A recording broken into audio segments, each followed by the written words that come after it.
J'ai donc la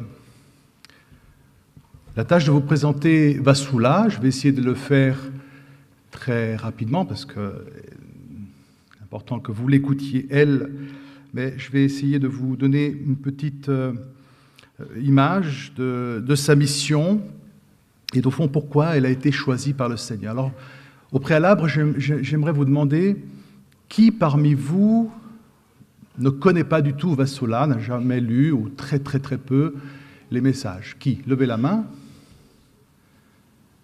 Voilà. Il y en a un quart peut-être. Voilà. Vasula qui est un don de Dieu pour l'Église. Je dirais que Vasula a reçu un charisme extraordinaire et en même temps ordinaire.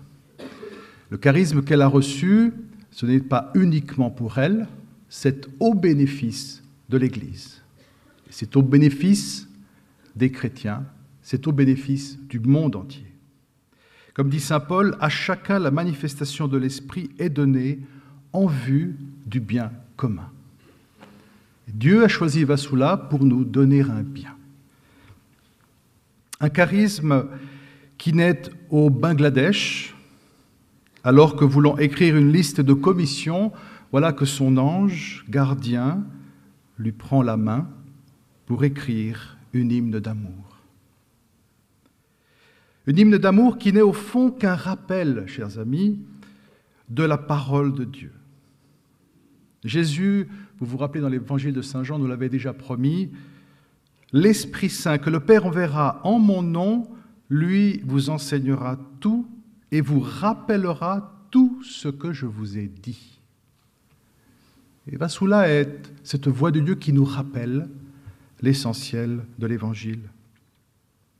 Alors, c'est à travers les paroles mêmes du Seigneur qui sont révélées à Vasula, telles qu'elles se trouvent dans les messages que Vasula reçoit depuis 1985, que j'aimerais vous offrir, ces paroles que lui-même nous donne pour décrire un tout petit peu pourquoi, au fond, il a choisi Vasula comme instrument de sa manifestation, et ensuite, quelle est la mission qu'il a donnée à Vasula pour le bénéfice de l'Église.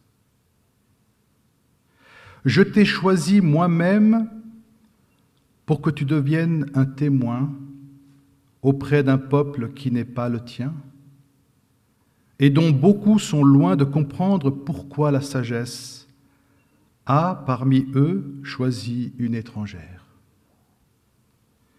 Étrangère, Vasula l'est en effet, car née d'abord dans un pays étranger, en Égypte, le 18 janvier 1942, mais de parents grecs. Étrangère aussi à tout ce qui a trait à la religion, car durant de longues années, elle ne s'intéressera en aucune manière à tout ce qui concerne le monde du spirituel, de la foi, de l'Église, des églises, aucune connaissance, aucun intérêt. Sa connaissance catéchétique se réduit à très peu de notions. C'est pourquoi son ange lui dira au tout début « Yahvé t'a choisi pour être son élève et t'enseigner tout sur lui et sur son Fils, Jésus-Christ. » Et c'est vrai, la vraie vie en Dieu, ces messages sont une école. Son école, elle a été une école pour Vasula, et c'est également une école pour chacun d'entre nous. À l'époque, la mondanité fait alors partie de son quotidien. Jésus dira en 91, « Il m'est arrivé de me promener près d'une rivière et de voir un bois flottant, dérivant avec le courant mondain. Je me suis penché et je l'ai retiré du courant. Je l'ai ramené avec moi à la maison et je l'ai planté dans mon jardin de délices. D'un morceau de bois sec, j'ai fait de toi un arbre. » Mariée à un diplomate suédois et mère de 2 enfants, elle a vécu dans différents pays d'Afrique, menant une vie facile et mondaine. Peintre à succès, championne de tennis, mannequin dans des défilés de mode, hôtesse accomplie. Rien ne laissait prévoir ce qui lui arriva le 28 novembre 1985 au Bangladesh, tandis qu'elle écrivait une liste de commissions pour la préparation d'un cocktail. Depuis lors, des années de communication avec Dieu ont été recueillies dans plus de 110 cahiers manuscrits, traduits dans plus de 40 langues et dans des centaines de voyages à travers plus de 80 pays. Pour faire connaître ces messages d'amour, de réconciliation, d'unité, de paix, que Dieu lui demande de transmettre non seulement aux chrétiens de différentes confessions, mais aussi aux hindous, aux bouddhistes, aux musulmans, et même, et peut-être surtout, je dirais, aux non-croyants. Ceci dit, une quantité considérable de messages concerne surtout le thème de l'unité des chrétiens.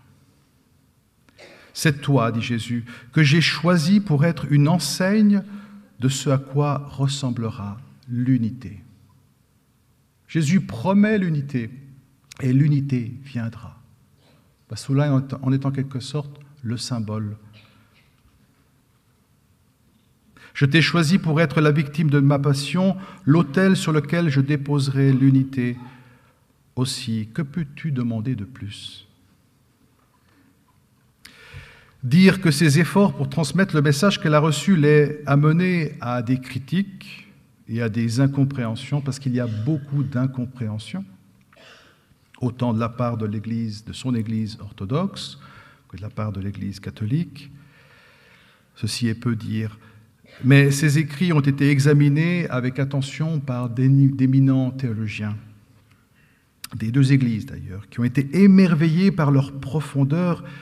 Et surtout, la chose la plus impressionnante qu'il y a dans ces écrits, c'est son accord avec la parole de Dieu centrale, le magistère de l'Église, la tradition de l'Église, des églises. Au fond, l'objectif du Seigneur est tout à fait simple. Tout ce que j'ai écrit dans mon hymne d'amour pour vous est seulement un rappel de ma parole. C'est pour rafraîchir vos mémoires et pour vous dire, mon cœur dans ma main, que j'ai soif par manque d'amour. La vraie vie en Dieu, car tel est le titre que le Seigneur lui-même a donné à cette œuvre, est l'histoire d'une âme, celle de Vasula, mais elle est aussi notre histoire. Une histoire que nous vivons au présent. Le Seigneur lui dit qu'elle est son écho, l'écho du bien-aimé du Père. Nous devons, nous aussi, être en quelque sorte l'écho de l'écho, retransmettre cette parole de Dieu. Il dit également à Vasula qu'elle est comme un livre sonore. Sa vie est un livre sonore, une histoire qui raconte les merveilles de Dieu. Ou encore qu'elle est un vaisseau de sa parole. Ou encore son encens. Ainsi, chers amis, nous tous sommes appelés à être également le livre sonore de Dieu. Par notre vie, par l'expression de nos paroles et de nos gestes, exprimer Dieu, manifester Dieu, sentir l'odeur, que les gens puissent sentir l'odeur de Dieu à travers ce que nous pouvons vivre. Ou encore, pour être encore moderne, plus moderne pour aujourd'hui, cela est une sorte d'iPad. Voilà ce que dit Jésus, je t'utiliserai, tu seras pleinement utilisé. Tu es ma tablette.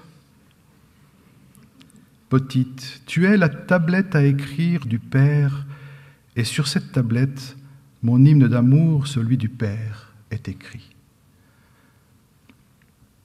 Tu n'es pas simplement ma tablette, ô âme, tu es aussi mon épouse bien-aimée, que mon cœur aime et pour qui il désire chanter. Voilà, il nous révèle qu'à nous aussi, il aimerait nous chanter son amour au plus intime de notre cœur. Oui, chers amis, à chacun de nous, il redit ces messages sont réconfortants, ces messages sont encourageants, ces messages nous invitent à une plus grande intimité, à une plus grande amour, abandon, confiance dans la providence, dans ce don de Dieu qui s'offre à chacun, chaque jour, à chacun de nous.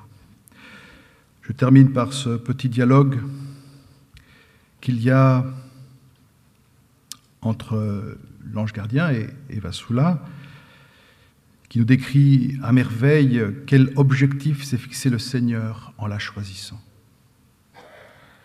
Vassula qui demande « Pourquoi ce don m'a-t-il été donné ?» L'ange répond « Dieu le voulait. Jésus t'a aidé à trouver la lumière. » Et si les gens disaient « Pourquoi a-t-il donné la lumière à toi et pas à nous ?» Jésus donne la lumière à vous tous, répond l'ange. Il pourrait dire, rétorque Vassula, « Pour qui te prends-tu? Tu n'es pas une religieuse. Tu es servante de Dieu. Dieu t'a fait ce don pour t'amener à lui et pour conduire à lui également les autres. Il vous aime et vous veut tous près de lui. Il entend vous ramener tous à lui. Gloire à Dieu. » Ouvrons notre cœur à cet appel de Dieu pour que nous aussi nous puissions sentir ce désir de Dieu de nous ramener à lui dans la simplicité, dans l'intimité du cœur de Dieu qui nous aime d'un amour fou. Je donne la parole maintenant à Vassula pour continuer de nous révéler cet amour du Père.